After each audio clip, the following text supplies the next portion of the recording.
Hey guys, Brockshield here. Picking back up where we left off. The Holy Bible, King James Version. The first book of Moses called Genesis, chapter 43. And the famine was sore in the land, and it came to pass when they had eaten up the corn which they had brought out of Egypt, their father said unto them, Go again, buy us a little food. And Judah spake unto him, saying, The man did solemnly protest unto us, saying, Ye shall not see my face, except your brother be with you. If thou wilt send our brother with us, we will go down and buy thee food. But if thou wilt not send him, we will not go down, for the man said unto us, Ye shall not see my face, except your brother be with you. And Israel said, Wherefore dealt ye so ill with me, as to tell the man whether ye had a brother? And they said, The man asked us straitly of our state and of our kindred, saying, Is your father yet alive? Have ye another brother?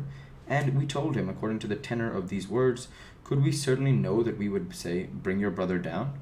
And Judah said unto Israel his father, Send the lad with me, and we will arise and go, that we may live and not die, both we and thou, and also our little ones. I will be surety for him, and of my hand shalt thou require him, if I bring him not unto thee, and set him before thee, then let me bear the blame forever. For except we had lingered, surely now we had returned this second time.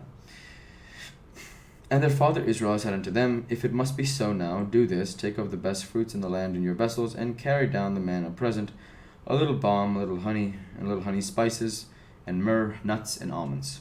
And take double money in your hand, and the money that was brought again in the mouth of your sacks, carry it again in your hand, peradventure it was an oversight. Take also your brother, and arise, and go again unto the man. And God Almighty give you mercy before the man, that he may send away your brother, and Benjamin. If you be bereaved of my children, I am bereaved. And the men took that present, and they took double money in their hand, and Benjamin, and rose up, and went down to Egypt, and stood before Joseph. And when Joseph saw Benjamin with them, he said to the ruler of the house, Bring these men home and slay, and make ready, for these men shall dine with me at noon. And the man did as Joseph bade, and the man brought the men into Joseph's house. And the men were afraid, because they were brought into Joseph's house, and they said, Because of the money that was returned in our sacks at the first time are we brought in, that he may seek occasion against us, and fall upon us, and take us for bondmen and our asses. And they came near to the steward of Joseph's house, and they communed with him at the door of the house, and said, O sir, we came indeed down at the first time to buy food. And it came to pass, when we came to the inn, that we opened our sacks, and, behold, every man's money was in the mouth of his sack, our money in full weight, and we have brought it again in our hand. And other money have we brought down in our hands to buy food. We cannot tell who put our money in our sacks. And he said, Peace be to you, fear not, your God, and the God of your father hath given you treasure in your sacks. I had your money, and he brought Simeon out unto them. And the man brought the men into Joseph's house, and gave them water, and they washed their feet, and he gave their asses provender.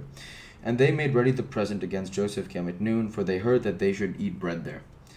And when Joseph came home, they brought him the present which was in their hand into the house, and bowed themselves to him to the earth. And he asked them of their welfare, and said, Is your father well, the old man of whom he spake? Is yet he alive? And they answered, Thy servant of our father is in good health. He is yet alive. And they bowed down their heads and made obeisance. And he lifted up their eyes, and saw that his brother Benjamin, his mother's son, and said, Is this your younger brother, of whom ye spake unto me? And he said, God be gracious unto thee, my son. And Joseph made haste, for his bowels did yearn upon his brother, and he sought where to weep, and he entered into his chamber, and wept there. And he washed his face, and went out, and refrained himself, and said, Set on bread. And they set on him by himself, and for them by themselves, and for the Egyptians which did eat with them by themselves, because the Egyptians might not eat bread with the Hebrews, for that is an abomination unto the Egyptians. And they sat before him, the firstborn according to his birthright, and the youngest according to his youth, and the men marveled one at another. And he took and sent messes unto them from before him. But Benjamin's mess was 5 times so much as any of theirs, and they drank and were merry with him.